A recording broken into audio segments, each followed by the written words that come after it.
Shri Sunnykutty Abraham, ഇതിനു മുൻപ് നമ്മൾ ഒരുപക്ഷെ രാഷ്ട്രീയ കേരളത്തിൽ കണ്ടിട്ടും കേട്ടിട്ടും ഇല്ലാത്തൊരു സാഹചര്യമാണിത്. ഒരു പ്രസംഗവുമായി ബന്ധപ്പെട്ട വിവാദങ്ങൾ, അത് ഭരണഘടനയോടുള്ള അനാദരവെന്ന ഒരു വിഷയം ഉയരുന്നു. അതേ തുടർന്ന് രാജി, പിന്നീട് ഒരു കുഴപ്പവുമില്ല എന്ന പോലീസ് അന്വേഷണം, മന്ത്രിസ്ഥാനത്തേക്ക് തിരിച്ചു വരുന്നു. ഇപ്പോൾ ഹൈക്കോടതി കൃത്യമായി എണ്ണി പറയുന്നു അന്നത്തെ ആ പ്രസംഗം അത് കൃത്യമായ അനാദരവാണെന്ന്. അപ്പോൾ വീണ്ടും സാഹചര്യം 2022 തന്നെ പോവുകയാണ്. കൂടുതൽ ഗൗരവമേറിയ സ്ഥിതിയിലേക്ക് കാര്യങ്ങൾ പോവുകയാണ്.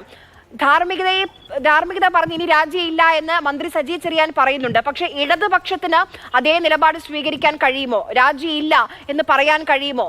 ധാർമ്മികതയുടെ പ്രശ്നമില്ല എന്ന് LDF-ന് പറയാൻ കഴിയുമോ?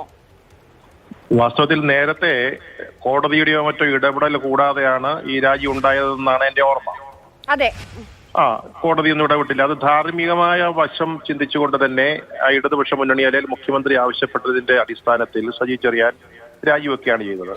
ഇപ്പൊ ഞാൻ ഇതിന്റെ വാർത്ത മാത്രമാണ് വായിച്ചത്. അതിന്റെ ആ കോടതി ഉത്തരവിന്റെ വിശദാംശങ്ങൾ കണ്ടിട്ടില്ല. വാർത്ത വായിച്ചതിന്റെ അടിസ്ഥാനത്തിൽ വളരെ ഗൗരവമാണ് അദ്ദേഹത്തിന്റെ പ്രസംഗം എന്ന് കോടതി വളരെ കൃത്യമായിട്ട്, ഹൈക്കോടതി വളരെ കൃത്യമായിട്ട് തന്നെ പറഞ്ഞിരിക്കുകയാണ്. അതൊരു വിധി പോലെ തന്നെയാണ്, മനസ്സിലായില്ലേ? അതിനെ ഒരു വിധിയായിട്ട് പോലും നമുക്ക് എടുക്കാവുന്ന ഒരു സാഹചര്യമാണ്. ഭരണഘടനയെ അവഹേളിക്കുക, അപമാനിക്കുക, അതൊരു കാരണവശാലും വെച്ചു പൊറപ്പിക്കാനാവില്ല.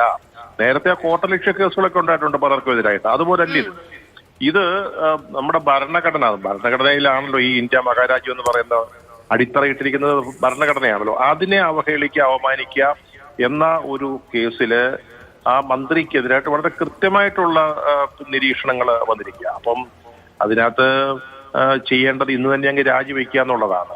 അല്ലാതെ ഒരു പ്രതികരണം അദ്ദേഹം തിരുവനന്തപുരം പ്രസ് ക്ലബ്ബിൽ ഒരു സിനിമ റിലീസിന്റെ ഭാഗമായി അവിടെ ഉണ്ടായിരുന്നു. അദ്ദേഹത്തിന്റെ പ്രതികരണം ഇതാണ്: രാജി ഇല്ല എന്ന് തന്നെയാണ്. കാരണം ഇനി ധാർമ്മികതയുടെ വിഷയമില്ല എന്ന് പറയുന്നു. അല്ല, ഇനിയും ധാർമ്മികതയുടെ വിഷയമില്ല. നേരത്തെ ധാർമ്മികതയുടെ ഉണ്ടായിരുന്നു, ഇനിയില്ലെന്ന് പറയാൻ പറ്റില്ല. എങ്ങനെ നേരത്തെ ഹൈക്കോടതി ഇടപെട്ടിട്ടില്ല, അതിന് ഇതൊരു അനാദരവാണെന്ന് ഒരു കോടതി പറഞ്ഞിരുന്നില്ല. ഇപ്പോൾ കോടതി കൃത്യമായി പറഞ്ഞു വെക്കുകയാണ്. അതെ, അന്നത്തെ ധാർമ്മികതയുടെ 4 ഇരട്ടി ധാർമ്മികത ഇപ്പൊ ഉണ്ടാകേണ്ടതാ. അന്ന് വേണമെങ്കിൽ വാദിച്ചു നിൽക്കാമായിരുന്നു. ഞാൻ അങ്ങനെ അനാദരവ് ഉദ്ദേശിച്ചില്ല, അപമാനിക്കാനോ അല്ലെങ്കിൽ അവഹേളിക്കാനോ ഉദ്ദേശത്തോടെ അല്ല അങ്ങനെ പ്രസംഗിച്ചതെന്ന് പറയാമായിരുന്നു. ഇന്ന് അങ്ങനെയല്ല. ഇന്നത്തെ വാർത്ത റിപ്പോർട്ട് അനുസരിച്ചാണെങ്കിൽ തന്നെ വളരെ വിശദമായിട്ട് അതിനെക്കുറിച്ച് കോടതി പറയുന്നുണ്ട്. അനാദരവാണെന്ന് പറയുന്നുണ്ട്, എണ്ണി പറയുന്നുണ്ട്.